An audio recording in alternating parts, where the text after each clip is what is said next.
जीवन में असंतोष खड़ा रहता है, क्यों? इसकी परख करने की ज़रूरत है। वस्तुतः हम अनेक कामनाओं में बद्ध रहते हैं। उन कामनाओं के कारण असंतोष खड़ा रहता है। कामनाएं घटाई जाएं, असंतोष घटेगा। साथ साथ ये विचार करना चाहिए कि सारी कामनाएं पूरी होने वाली नहीं, कुछ पूरी हो सकती। एक सात्विक कामना होती है और एक रजतम प्रधान कामना होती है। सात्विक कामना वह है जो आवश्यक है और जिसको पूर्ण करना अपने शक्ति के अंदर है, और इसी देश काल में जो पूरी हो सकती है, ऐसी कामनाएं पूरी हो जाती हैं। और जब कामनाएं पूरी हो जाती हैं तो आदमी संतुष्ट हो जाता है। उसके बाद कामनाएं नहीं उठती उस संबंध में। और जो बड़ी कामनाएं ऐसी होती हैं कि वो वर्तमान में पूरी भी नहीं हो सकती हैं, शक्ति के बाहर भी हैं, बहुत आवश्यक भी नहीं है। अब अगर कुछ पूरी हो जाए तो उसके बाद कई कामनाएं उठ खड़ी होती हैं।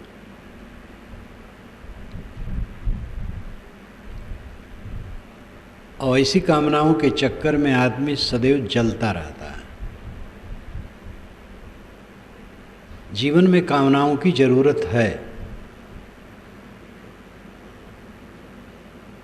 कुछ प्रोग्राम करने की योजना ज़रूरत है, लेकिन तो ये विवेक करना चाहिए कि वो हमारी शक्ति के अंदर है कि नहीं है, और उसकी क्या बड़ी आवश्यकता है, और हमारी शक्ति के अंदर है और इसी देश काल में हम कर सकते हैं। ये सब सोचना चाहिए। आवश्यक है, इसी देश काल में हम पूरा कर सकते हैं, वो कामना ठीक है। आदमी जीवन में बिल्कुल निष्काम नहीं हो सकता है, काम करना पड़ेगा। निष्काम होना एक अलग अर्थ रखता है। कामना करते हुए भी निष्काम हुआ जाता है। खाने की कामना है, निष्काम होकर। मकान की ज़रूरत है और पैसा है, और सब साधन है, वो कामना पूरी हो जाएगी, बना लिया जाए। और ऐसी कामना, इतना लंबा चौड़ा मकान जिसके लिए अपने पास सामर्थ्य नहीं है, तो उसमें उलझन होगी।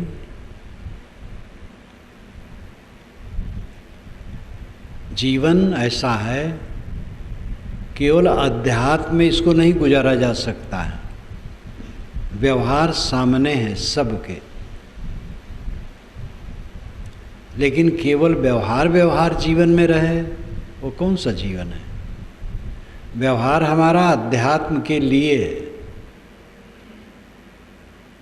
लेकिन व्यवहार है और अत्यंत उज्जवल है।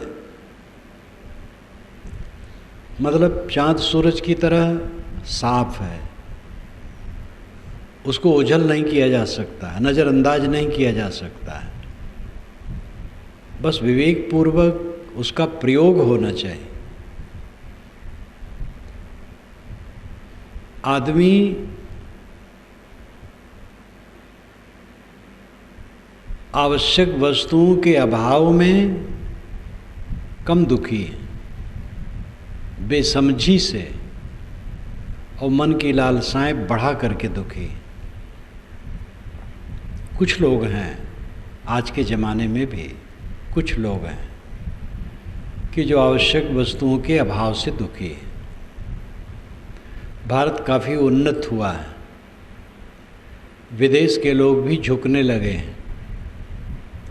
अमेरिका और इंग्लैंड ये दोनों भारत के महत्व को आंकने लगे हैं। यहाँ का विकास लोगों के नज़रों में चढ़ गया है। इतना होने पर भी यहाँ अभी बहुत से ऐसे लोग हैं जो सामान्य गुजर बसर की चीज़ों के अभाव से भी दुखी हैं। लेकिन बाकी लोग जिनके पास खाने पीने की चीज़ें हैं क्यों दुखी हैं? लेकिन वो बहुत दुखी हैं। ये दुख की दवाई क्या है? अच्छी समझ और प्रयोग।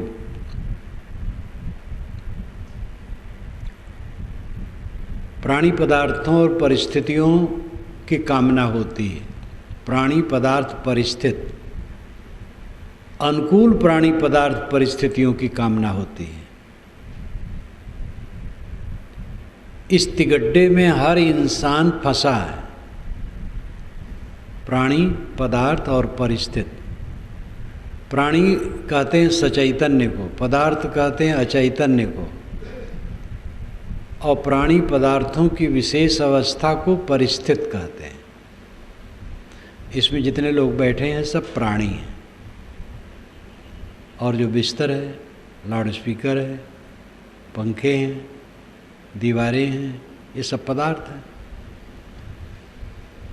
पदार्थ निर्जीव हैं, प्राणी सजीव हैं। प्राणी पदार्थों की विशेष अवस्था परिस्थित है। अभी कुछ मिनट के पूर्व यहाँ से बहुत से लोग उठ गए थे, तो यहाँ की परिस्थिति भिन्न हो गई थी। आ गए, फिर परिस्थिति भिन्न हो गई। अभी जो परिस्थिति है कुछ मिनट के बाद भिन्न हो जाएगी। परिस्थितियाँ बदलती, प्राणी भी बदलते हैं, पदार्थ भी बदलते हैं। पदार्थ जड़ प्रकृति के स्वभाव के अधीन है, और प्राणी अपनी मान्यताओं के अधीन है। इस बात को न समझकर आदमी उन पर कब्जा जमाना चाहता है, और कब्जा जमा नहीं पाता है, इसलिए असंतोष बना रहता है। जितने पदार्थ हैं जड़ हैं, और वे प्रकृति के अधीन है, जड़ पदार्थों के स्वभाव के अधीन है। उनमें परिवर्तन है निरंतर। जैसे आजकल भारत के कुछ हिस्सों में अतिवर्षण, और एक बहुत बड़े हिस्से में बहुत कम वर्षण। अतिवर्षण से लोग बहुत दुखी, अवर्षण से भी दुखी। अतिवर्षण को तो जो अखबार वाले वो जान पाते हैं, टीवी वाले जान पाते हैं। कम वर्षण से, जहाँ कम वर्षण है वहाँ के लोग परेशान हैं, आगे क्या होगा। लेकिन अतिवर्षण के क्षेत्र में जाके देखें, उनका तो बहुत चौपट हो गया है। अब ये पदार्थ जड़ स्वभाव के अधीन है, जड़ क्रिया के अधीन है, इन पर अपना वश नहीं है। प्रार्थना से इनमें कोई परिवर्तन होने वाला नहीं है। लेकिन आज के इस विज्ञान युग में भी पानी बरसाने के लिए लोग प्रार्थना करते हैं, हवन करते हैं, इबादत करते हैं, कई प्रकार की पूजाएं करते हैं। समझ नहीं। सूरत में बाढ़ आई डैम का पानी खोला गया। कहते हैं 5 फीट पानी चढ़ा, 10, 15, 25 तक चढ़ा। तीसरा तल्ला भी डूबा। चाहे वहाँ कितना कोई प्रार्थना करता वरुण देवता की, कोई मतलब नहीं था। आग जब लगती है, अग्नि देवता की कोई उपासना करे, प्रार्थना करे, वंदना करे, कोई फल नहीं होगा। हवन करे, कोई फल नहीं होगा। हवा तेज चलती है और उससे नुकसान हो रहा है। कई बार फसलों के फूल हवा से झड़ जाते हैं, अधिक हवा से, तो अन्न के दाने नहीं पड़ते। हवा बहुत जोर से चल रही है, पवन देवता की प्रार्थना का कोई मतलब नहीं होगा, उसे कोई ज्ञान नहीं। हनुमान जी की प्रार्थना की जाए कि महाराज अपने पिता को जरा समझा दीजिए, पवन सुत हनुमान जी कहलाते हैं, उसमें भी कोई फल नहीं होगा। ये सब स्वाभाविक जड़ हैं। जड़ पदार्थों में क्रिया ईश्वर डालता है। ये अंधविश्वास आज भी जीवित है और इसको जिलाने के लिए बहुत परिश्रम किया जाता है, पंडितों, मौलवियों, विद्वानों, महात्माओं द्वारा।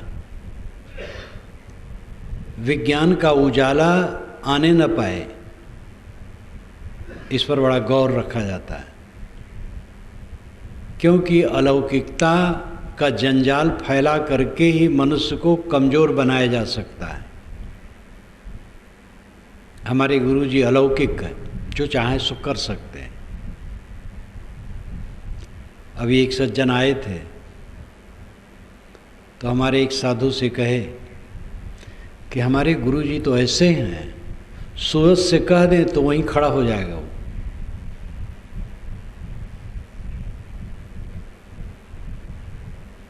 मैं तो एक मक्खी को भी कहूँ तो नहीं खड़ी होगी। एक मक्खी पर मेरा वश नहीं है। और ऐसे गुरु हैं कि सूरज को कह दे तो वहीं खड़ा हो जाएगा। अब इससे अधिक जोरदार प्रामाणिकता क्या हो सकती है? कैसा संसार है। लोग कहते हैं जड़ पदार्थों में क्रिया कैसे होगी? जड़ तो जड़, उनमें क्रिया कैसे हो जाएगी? जब ईश्वर उनको प्रेरित करेगा पदार्थों को, तब क्रिया होगी। ऐसे बुद्धि के धनियों को ये सोचना चाहिए कि जड़ पदार्थों की क्रिया ही उनकी संपत्ति है। जड़ पदार्थों में क्रिया स्वगत है, अनादि निहित है। अनादि से जड़ पदार्थों में क्रिया स्वभाव सिद्ध है। हर जड़ द्रव्य क्रियाशील है, निष्क्रिय कोई जड़ द्रव्य हो ही नहीं सकता। उसमें किसी देवता को क्रिया डालने की जरूरत नहीं है। लेकिन जड़ द्रव्यों को स्वतः क्रियाशील स्वीकार कर लेने के बाद दैववाद खतरे में पड़ जाएगा। पानी बरसता है प्रकृति के नियमों से, तो ईश्वर क्या करेगा बेचारा? इसलिए ईश्वर बरसाता है। वो ठीक से क्यों नहीं बरसाता है? तो इसका उत्तर कुछ नहीं है। ईश्वर दयालु है, समझदार है, कृपालु है, ठीक से क्यों नहीं बरसाता? सूरत में जब 80-90% घर डूब गए तो ईश्वर वहाँ था कि नहीं? जानता था कि नहीं? अखबार पढ़ने वाले यहाँ भी जान गए। ईश्वर शायद अखबार भी न पढ़ता हो, टीवी भी न देखता हो और वहाँ उपस्थित भी न हो, तभी तो यह व्यवस्था हुई है। आदमी इतना व्यामोहग्रस्त है कि सत्य का मोती लेना नहीं चाहता है। असली ईश्वर की जांच कीजिए, नकली ईश्वर से काम नहीं चलेगा। असली ईश्वर समझिए। विश्वव्यापी नियम प्रकृति क्षेत्र में असली ईश्वर है। आदिदैविक ईश्वर, आदि भौतिक ईश्वर और आध्यात्मिक ईश्वर। हम ईश्वर को 3 दृष्टिकोणों से देख सकते हैं। आदिदैविक ईश्वर प्रकृति के नियम है। देव का अर्थ है प्रकृति शक्ति। मिट्टी, पानी, आग, हवा, चांद, सूरज, इनको वेदों में देव कहा गया है। और इनमें नियम हैं अपने, वो नियम ही आदिदैविक ईश्वर हैं, उनको पहचाने तो भ्रम नहीं रहेगा। वे बेजान हैं, उनमें चेतना नहीं। आप अपने शरीर को देख लीजिए, आपकी आंत बेजान है और आप जानदार हैं। आप खाने में असावधानी करेंगे, आंत दंड देगी। आप चेतन हैं, असावधानी करते हैं, आंत अचेतन है लेकिन उसमें असावधानी नहीं है। तुम्हें नियम है, स्वभाव है, कंप्यूटर की तरह है, जो करो आपके सामने वो कर देगी। ज़्यादा खाओगे पेट खराब हो जाएगा, बहुत कम खाओगे उससे भी कष्ट होगा, संतुलित खाओगे सुखी रहोगे।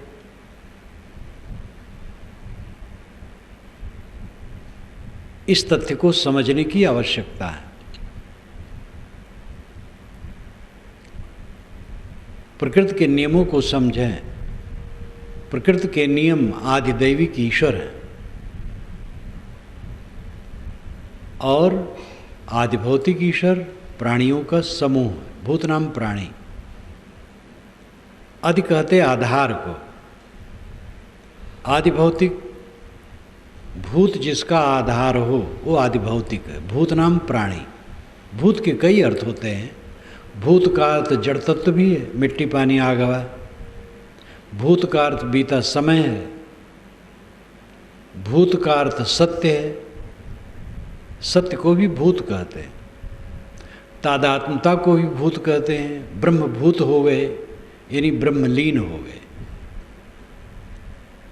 भूत, भूत प्रेत को भी कहते हैं जो काल्पनिक हैं। भूत के कई अर्थ होते हैं लेकिन यहाँ भूत का अर्थ है प्राणी, देहधारी प्राणी।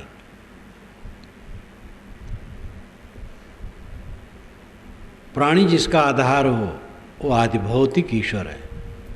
ये प्राणियों का समूह आदिभौतिक ईश्वर है।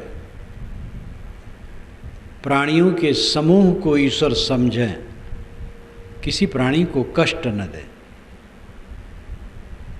आध्यात्मिक ईश्वर आत्मा है जो स्वयं ज्ञाता बोद्धा है, दृष्टा है, आपका स्वरूप है। इस वास्तविकता को समझें।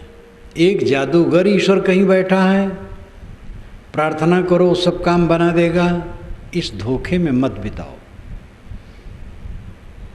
ऐसे जादूगर ईश्वर के लिए बड़ी वकालत है। और ऐसे ईश्वर को मानने वाले ही एक दूसरे को नास्तिक, काफिर, बेदीन, नापाक, नरकगामी, भवसागर में भटकने वाले हजारों हजारों वर्षों से कहते आ रहे हैं। और ऐसा ईश्वर उन सबका समाधान नहीं कर पा रहा है आज तक कि तुम क्या बक रहे हो। तो ऐसे ईश्वर की कल्पना जिसमें इतनी हृदयहीनता आती है कि दूसरे को नास्तिक कहे बिना चैन नहीं है। हर कट्टर ईश्वरवादी दूसरे मत वाले को नास्तिक कहेगा, आस्तिक नहीं कह सकता है। लेकिन जो सत्य ईश्वर को समझता है वो किसी को नास्तिक नहीं कह सकता। दुनिया में एक व्यक्ति भी नास्तिक नहीं। नैतिकता को सब मानते हैं। तो जड़ पदार्थ अपने नियमों के अधीन है, उन पर आप अधिकार नहीं कर सकते। जैसे अभी आभूषण है, अब इसको लेकर के कोई रोए तो कोई फायदा नहीं। अपना काम कीजिए, बरस देगा, काम हो जाएगा, नहीं भी बरसेगा तब भी हो जाएगा। अनेक सूखा, अनेक दाहा आया है और गया है, अब उसका ख्याल भी नहीं होता है। जिसमें अपना वश नहीं है उसको लेकर के पीड़ित होने से क्या होगा? जो करने योग्य वो काम करो। अंग्रेज गवर्नमेंट के ज़माने का सूखा देखा गया है, और कठोर सूखा, भयंकर सूखा। तब इतना प्रबंध कहाँ था? सरकार तकावी देती थी, कुछ पैसे, एक एक किसान को अधिक से अधिक 40 रुपये, 50 रुपये, किसी किसी को 100 रुपये, इससे ज़्यादा नहीं। और मोटा अन्न वो भी सस्ता रहता था, गुजर बसर हो जाता था। दिमाग पर जोर डालने से उसकी याद आती है, ये भी भूल गया कि किस सन की बात है। भारत आज़ाद होने के बाद कई बार सूखा पड़ा, और तब भी अन्न कम था, विदेश से आता था, वो सब भाग गया। अब तो अन्न खूब हो गया। अगर ऐसी घटना घटती है, व्यवस्था में कमजोरी के कारण भले हो, नहीं तो अन्न की कमी भारत में नहीं। हो जाएगा गुजर, फिर पानी बरसेगा, फिर होगा। इतनी नहरें हो गई, इतनी व्यवस्था हो गई, पंपिंग सेट हो गए, बोरिंगें हो गई, उसमें भी काफ़ी कवर कर लेगा।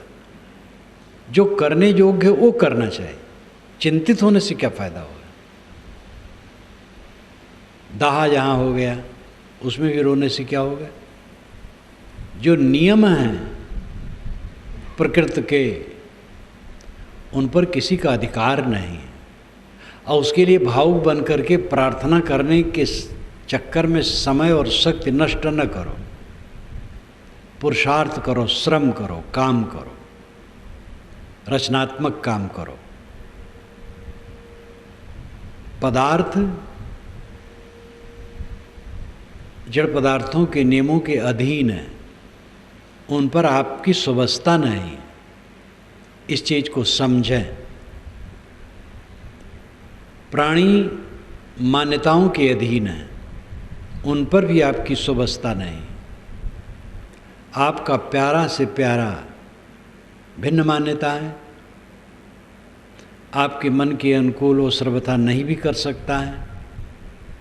विचारों का अंतर इसी तथ्य को लेकर के रहता है, पति पत्नी में, पिता पुत्र में, भाई भाई में, गुरु शिष्य में।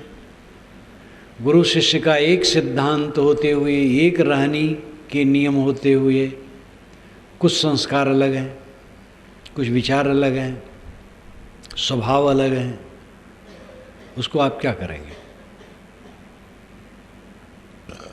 हर प्राणी मान्यताओं के अधीन है, स्वभावों के अधीन है, रुचियों के अधीन है।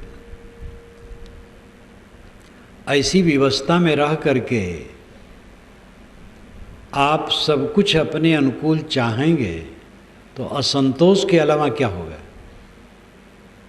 क्यों असंतोष है? क्योंकि जिन पर हमारा अधिकार नहीं है उन पर अधिकार करने की चेष्टा है, असंतोष होगा। अभिन्न मित्र का विचार बदल जाता है और तटस्थ हो जाता है, उदासीन। जो बिना मिले रह नहीं पाता था वो मिलना नहीं चाहता है, और ऐसा भी हो जाता है कि विरोधी हो जाता है। दांते काटी रोटी अवध क्षेत्र में कहावत कहते हैं।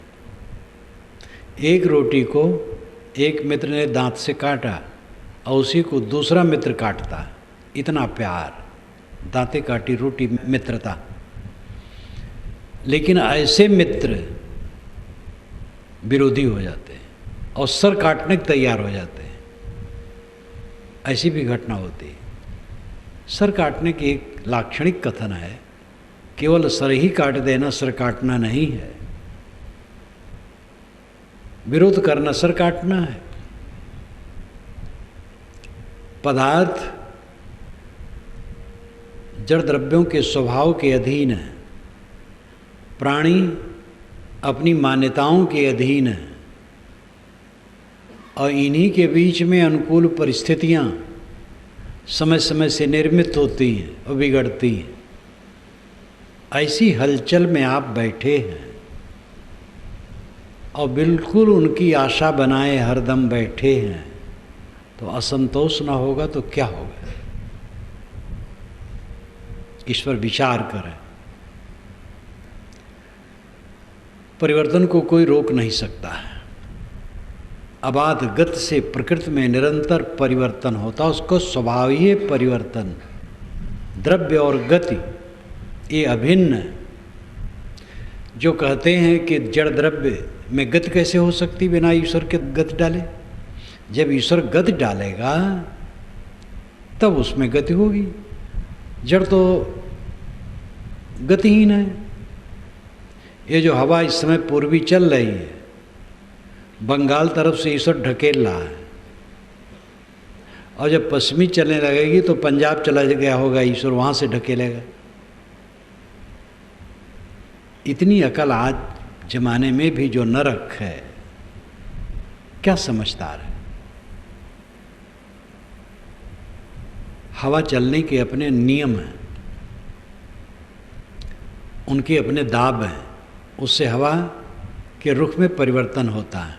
कोई देवता नहीं चलाता है। ज्वालामुखी फूट करके जहाँ निरंतर आग उगल रही है ज्वालामुखी, वो कोई देवता नहीं उगल रहा है। प्रकृति के नियमों को हमें समझना चाहिए। ज्ञान के बिना भी दुख है, अज्ञान से,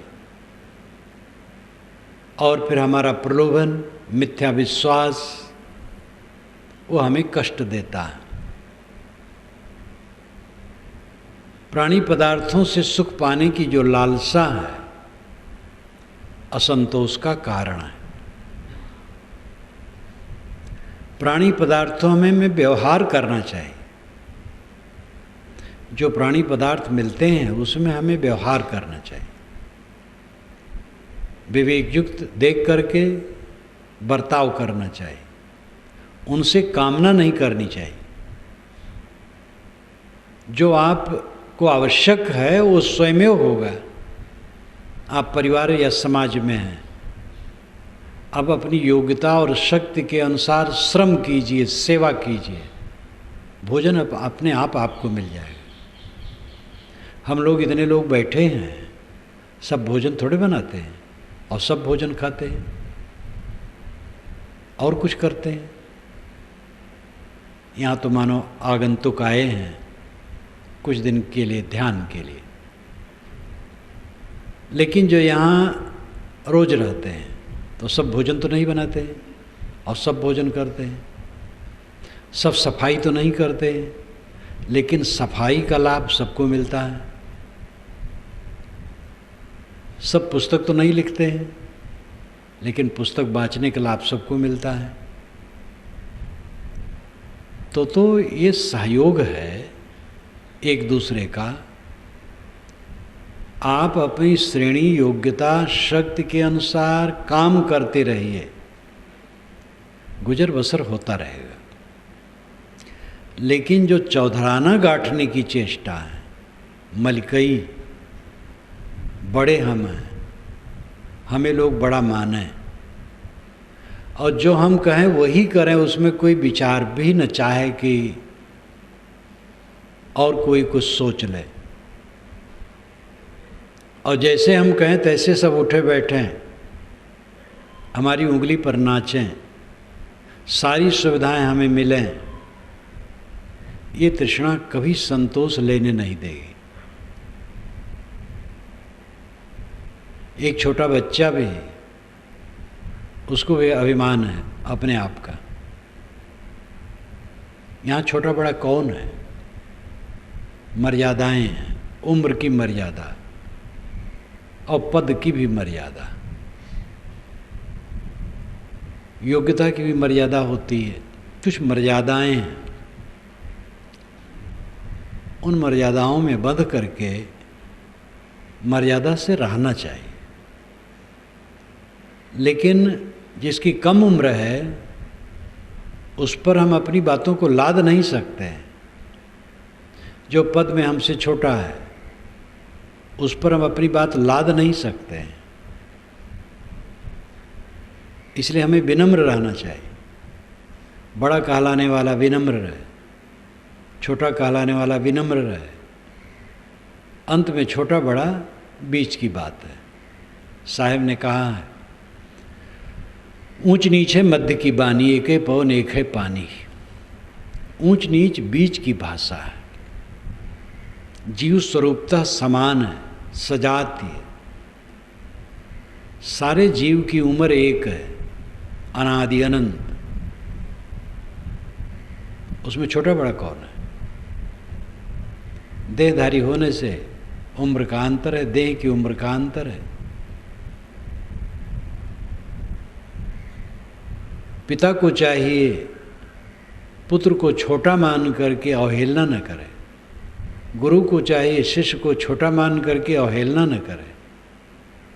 बड़े भाई, बड़े गुरु भाई छोटे भाई और गुरु भाई को छोटा मान के अवहेलना न करे।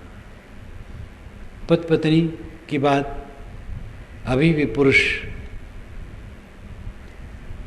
देवियों के साथ सब लोग अच्छा व्यवहार नहीं करते हैं। पढ़े लिखे हैं, देवियां भी पढ़ी लिखी हैं, लेकिन बैठ करके बात करना प्रेम से, समता से, सुलझाना, अपनी बात कहना, उसकी बात सुनना और समता से सुलझाव के चलना, ऐसे कम लोग हैं। पुरुष हैं बस गरम बोलेंगे, डांट के कहेंगे, आर्डर सीधे देंगे। कितनी देवियों को बहुत तकलीफ होती है। तो ये सब अहंकार दुख के सिवा और कुछ पैदा नहीं करेगा। सब मित्र हैं, छोटे बड़े सब मित्र हैं। हमें असंतोष क्यों होता है? हमारी समझ की कमी, अच्छे बर्ताव की कमी, त्याग की कमी हमारे जीवन में दुख पैदा करती है।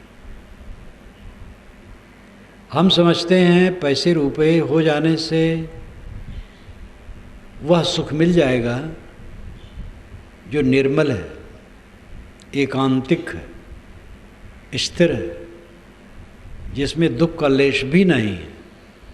लेकिन ये महाभ्रम है। संयोग जनित पदार्थों में वो सुख मिलना असंभव है।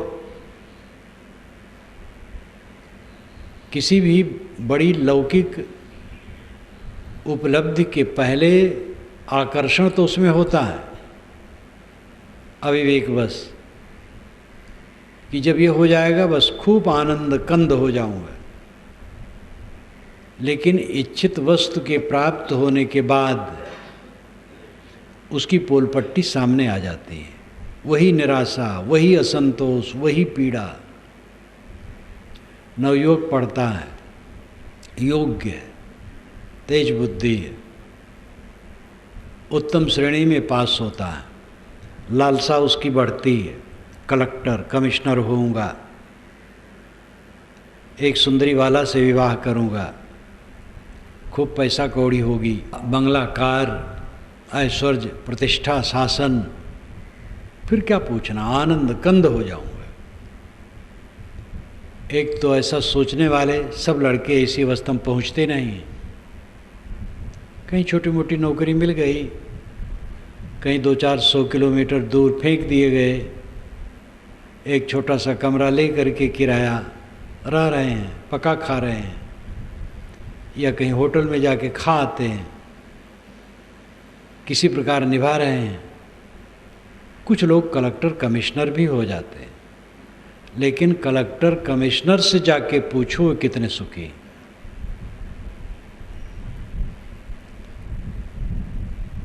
एक कलेक्टर रेंज के अधिकारी मुझसे दुखी होकर कहे कि लोग काम नहीं करना चाहते, बड़ी तकलीफ है।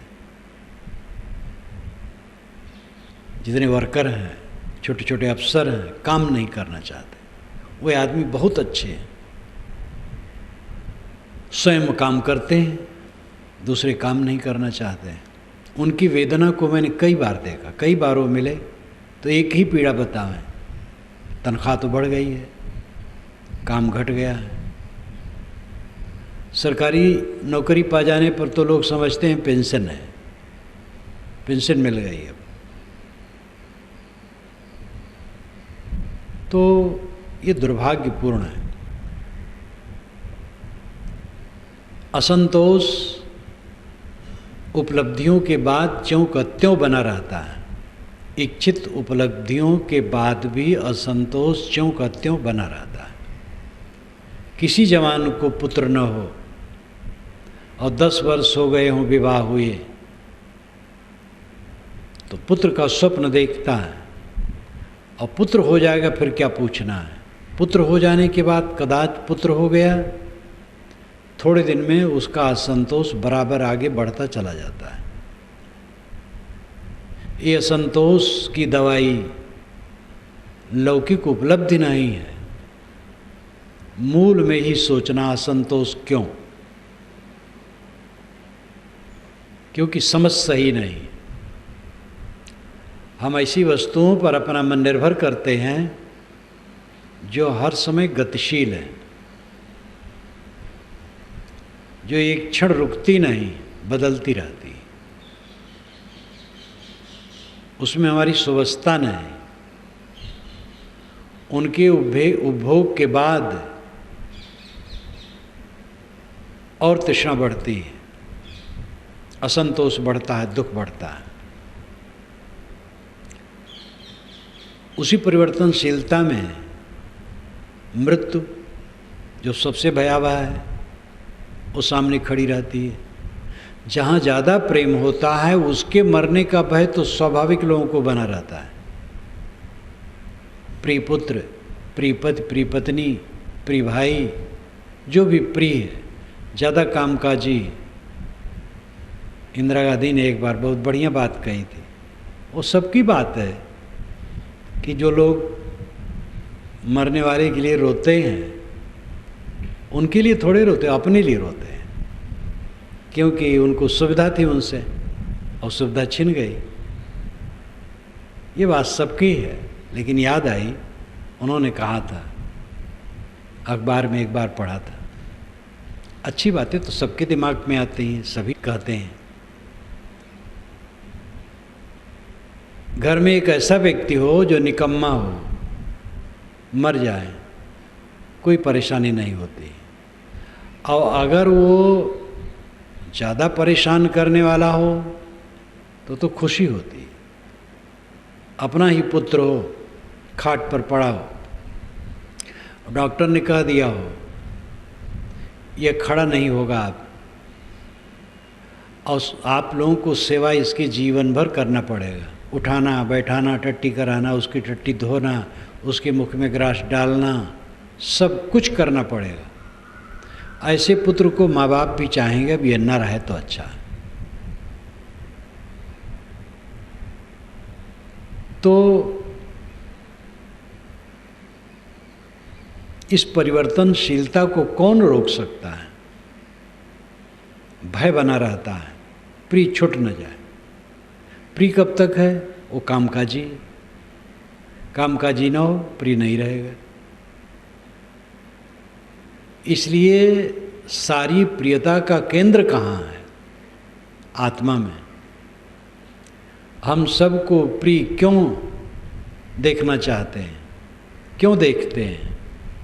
अपने प्रियतम के लिए, जो प्रियतम आत्मा है, उसी सुख के लिए। सरल भाषा में कहें तो अपने लिए हम सब चाहते हैं। जब अपने लिए सब पत्नी को, पति को, पुत्र को, भाई को, धन को, पद को, प्रतिष्ठा को अपने लिए चाहते हैं। जब अपने लिए चाहते हैं तो हम अपने ही का विश्लेषण क्यों न करें? हम हैं कौन? अपने का विश्लेषण कर लें तो असंतोष मिट जाएगा। ये स्वयं आत्मा है जो सबको चाहता है, वो भूल करके चाहता है। समझ नहीं पाता है। अखंड सुख हुआ पदार्थों को बटोर करके चाहता है और प्राणियों को बटोर करके। अखंड सुख उसे मिलेगा ये सबसे निष्काम होकर। आत्मा का स्वरूप ही निर्मल है, जो सबका अपना अस्तित्व है। अस्ति कश्चित स्वयं नित्यम बोध प्रत्यय लंबन। स्वामी शंकराचार्य ने विवेक चूड़ामणि में कहा है, अस्ति कश्चित स्वयं नित्यम बोध प्रत्यय लंबन। अस्ति है कश्चित कोई, स्वयं खुद, नित्यम सदा, बोध प्रत्यय बोध प्रवाह, ज्ञान की धारा, आलंबना सहारा। ये इसका शब्दार्थ हुआ। भावार्थ है कोई, स्वयं, नित्य, सत्ता है जो ज्ञान प्रवाह का आधार है। हमारा ज्ञान प्रवाह हर समय चलता है, हर समय मैं जानता हूँ। जागृत अवस्था में मैं जानता हूँ, स्वप्न अवस्था में मैं जानता हूँ, सुषुप्ति अवस्था में सबके अभाव को जानता हूँ। तीनों अवस्थाओं में आत्मा ज्ञाता है।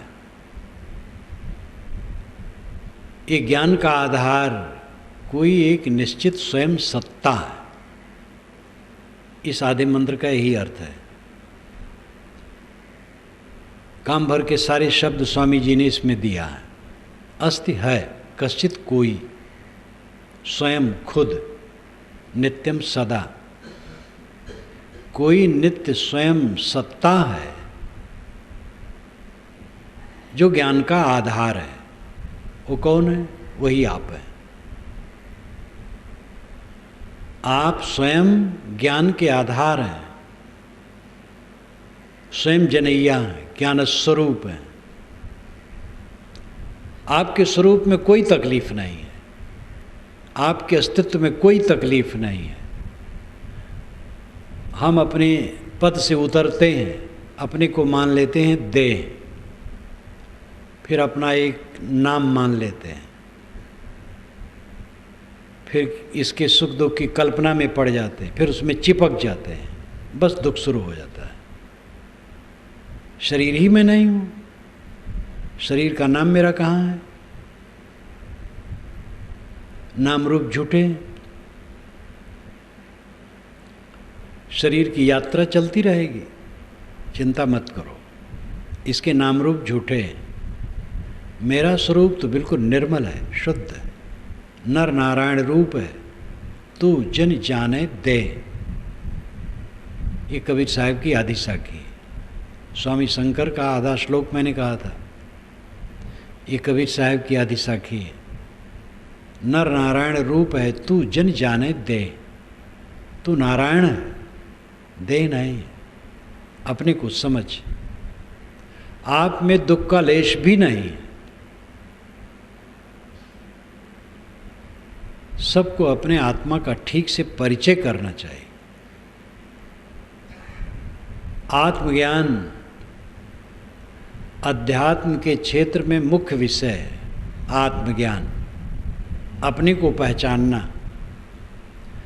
जो अपने को ठीक से पहचान लेगा वह समझ लेगा कि दुख नाम की चीज़ मेरे अस्तित्व में कहीं नहीं।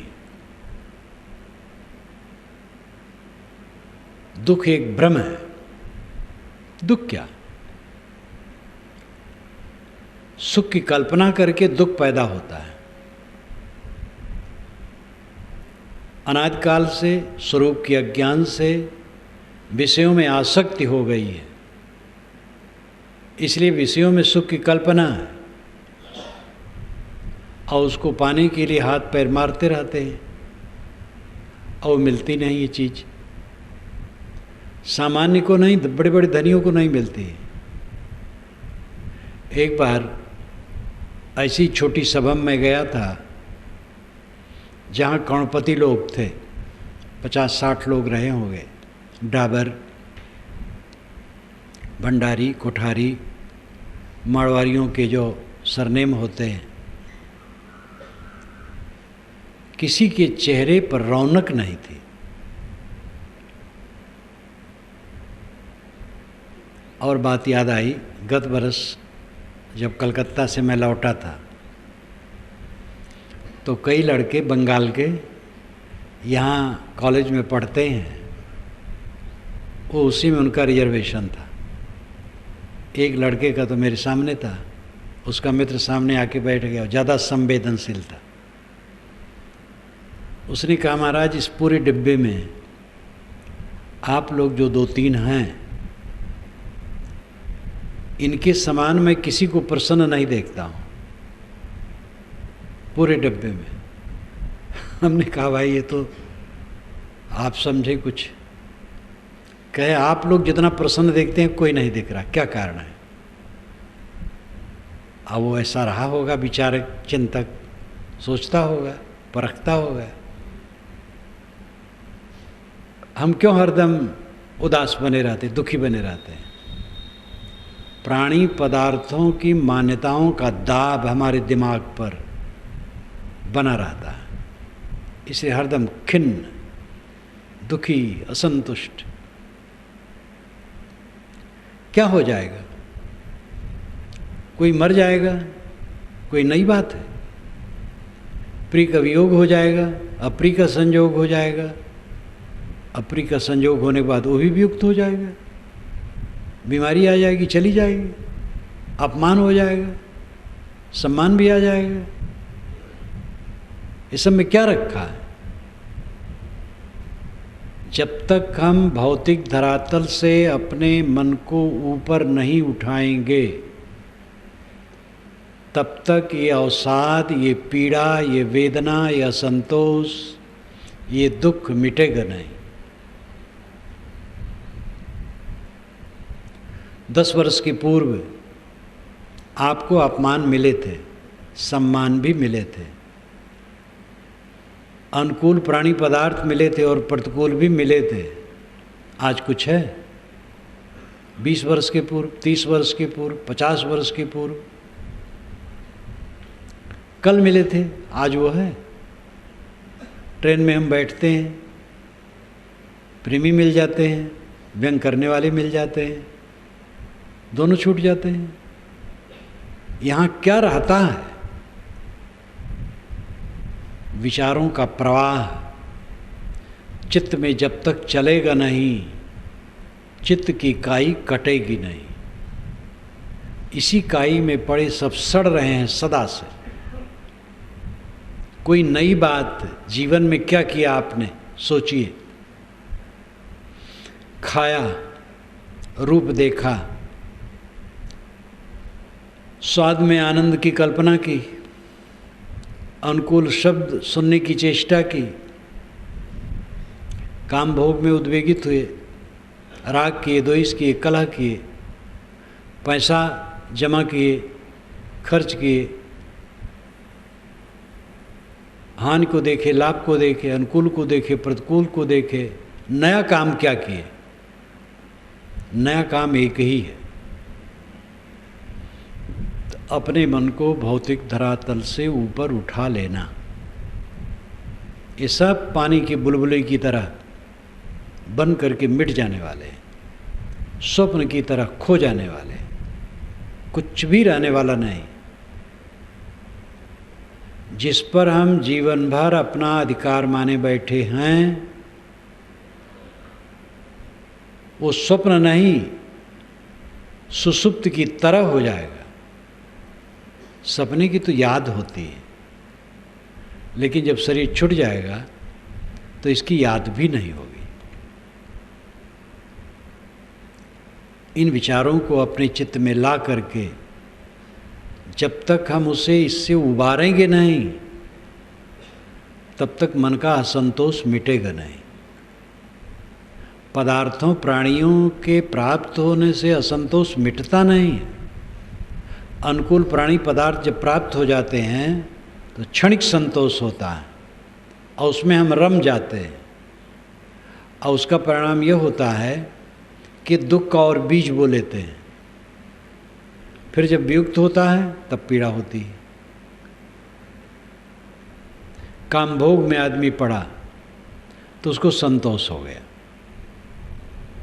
पहले उसके मन में काम की खलबली आई तो असंतोष हुआ।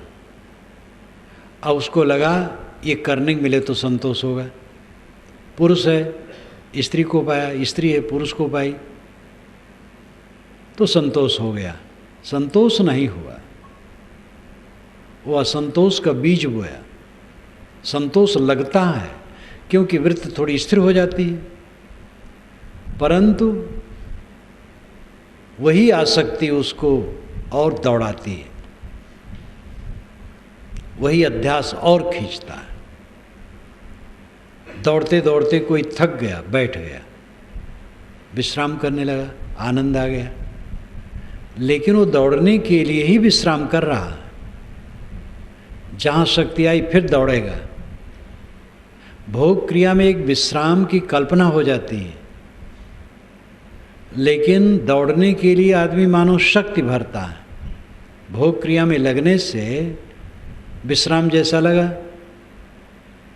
लेकिन उसमें एक शक्ति अर्जित हुई और फिर भोग में दौड़ा।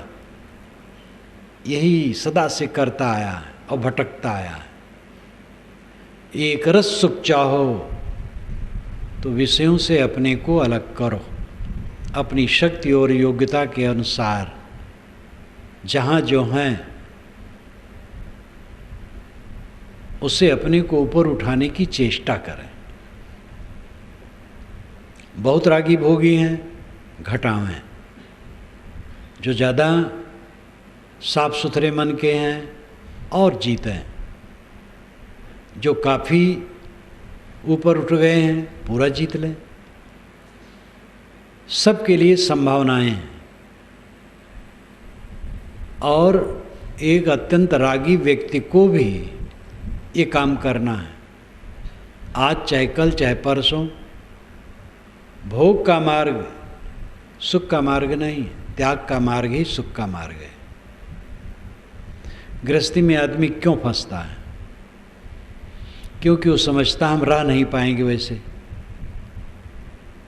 जवानी में अंग मिलन की चेष्टा होती है, नर है तो नारी से, नारी है तो नर से।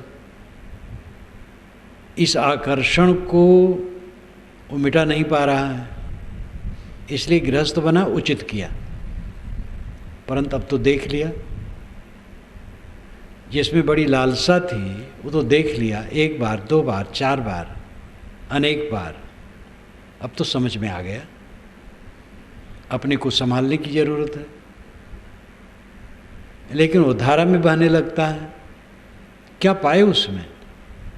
अपने को छीण किए, उद्वेगित किए, मलिन किए, पश्चाताप में डूबे। क्या पाए? ऐसे चुपचाप रहते कितना अच्छा रहा। आप कल्पना करो, जिस समय आपके मन में काम वासना नहीं होती, आपका क्या नुकसान होता है? सुखी रहते हैं। जब काम वासना आई, मन उद्वेगित हो गया, क्या फायदा हुआ? उद्वेगित हुआ, उस उद्वेग में आनंद आया, पीछे पछताए। ये अनुभव की बात है। आदमी को अपनी ही क्रियाओं से सीखना चाहिए। ऐसे हर बात में, खाने में, मान बढ़ाई में, पद प्रतिष्ठा में, किसी चीज़ में जो हमारी ललक होती है, आकर्षण होता है जड़ दृश्य के प्रति, इसी से निरंतर असंतोष बना रहता है। असंतोष का कारण हम समझते हैं कि चीज़ें नहीं मिली। जितनी चीज़ें मिलती 1000 गुना ज़्यादा मिल जाए तो लाख गुना असंतोष बढ़ जाएगा। बिना विवेक के कभी संतोष नहीं हो सकता है। भोग से संतोष कहीं होता है। भोग से संतोष का आभास होता है, भ्रम होता है। त्याग से ही संतोष होता है, हट करके ही संतोष हो सकता है। अपने को पहचानो आपका स्वरूप निर्मल है, शुद्ध चेतन है। ध्यान की गहराई में पहुंच करके ही आत्मा का अनुभव होता है। ध्यान की गहराई में पहुंचने वाला अनुभव करता है, देह अलग है, मैं अलग हूँ और सारे बंधनों से मैं मुक्त हूँ। जब तक उस गहराई में न पहुँचे परिश्रम करना चाहिए, घबराना नहीं चाहिए। 10 बार भूल हो 11वें बार सावधान, 100 बार भूल हो 101वें बार सावधान। कभी घबराओ मत, पूरा काम करके ही उद्धार होगा और कोई आपका उद्धार दूसरा नहीं कर देगा। न कोई भगवान कर देगा, न गुरु कर देगा। गुरु बताएगा रास्ता, और ये कम कृपा गुरु की नहीं है, संतों की नहीं है जो हमें रास्ता बताते हैं। बताने वाला ना मिले तो हमें कुछ पता नहीं चलेगा। सब बातें अपने आप थोड़े समझ में आती हैं। इसलिए संतों, गुरुओं, अनुभवी पुरुषों की ज़रूरत है। किसी दिशा में अनुभवी पुरुषों की आवश्यकता है। हमें चटाई बीनना है तो जो चटाई बीनने में माहिर है उससे सीखना पड़ेगा। इसलिए आधार की ज़रूरत है। तो गुरु, संत, सज्जन, मित्र राय दे सकते हैं। करना पड़ेगा हमें खुद। असंतोष क्यों? बिना समझ के। समझ सही नहीं। जो स्वभाव के अधीन है, प्रकृति के नियमों के अधीन है, ऐसे पदार्थों पर हम कब्जा चाहते हैं। जो अपने अपने सुख मान्यताओं के अधीन है, ऐसे प्राणियों पर हम कब्जा करना चाहते हैं। हर आदमी अपने अहंकार कामना में डूबा है। उन पर हमारा क्या अधिकार है? अगर वे विवेकी हैं तो उन पर भी अधिकार जमाने की क्या ज़रूरत है? किसी को अपने अधिकार में लेने की चेष्टा ही अपने को परतंत्र बना देना है। सब तरफ से जो निष्काम हो जाए, निर्माण हो जाए, वो आत्मसंतुष्टि पाता है। आध्यात्मिक साधना का रास्ता यही है। योग क्या कहलाता है? दुखों के संयोग का वियोग कर देना। दुखों का संयोग कहाँ से होता है? चाहना से, चिपकने से, मोह करने से, आसक्त होने से। आदत है अनाद काल से चिपकने की, प्राणी पदार्थों में आबद्ध होने की, आसक्त होने की। और इसकी मात्रा जितनी अधिक होगी उतना असंतोष होगा। अज्ञानवश, भ्रमवश असंतोष होता है, और अज्ञान भ्रम के कारण चल विचल प्राणी पदार्थों में मोह करने के कारण से वो असंतोष और बढ़ता है। विवेक ज्ञान प्राप्त करें। मेरा अपना स्वरूप निर्मल है, अद्वितीय है, असंग है, निर्वयव है, कैवल्य है, शुद्ध है। उसमें मन वाणी की गम भी नहीं। शरीर रूपी भवन में बैठ करके इंद्रिय झरोखों से हम दुनिया को देख रहे हैं। अभी ये भवन टूट जाए, संसार का पता नहीं रहेगा कहाँ गया। संसार रहेगा अपनी जगह पर, हमें पता नहीं रहेगा। सारा संसार आत्मा से बिल्कुल अलग है। अपने आत्मा की दूरी इससे समझें, ध्यान द्वारा इसको और पक्का करें। अंदर का असंतोष, मन का असंतोष हमारे अज्ञान और विजात पदार्थों के मोह के बस है। हम अज्ञान के अधीन हैं, स्वरूप का ज्ञान नहीं है। और जो विजात वस्तु है, स्वरूप नहीं है, पर है, स्व नहीं है, पर है। पर में मोह है, इसलिए संतोष है। पर से लौटकर स्व में आ जाना, यही हंसत्व है। नीरछीर विवेक किया, नीर को छोड़ दिया, क्षीर को ले लिया। अनात्मा का मोह छोड़ दिया, आत्मा में अपने आप परम विश्राम।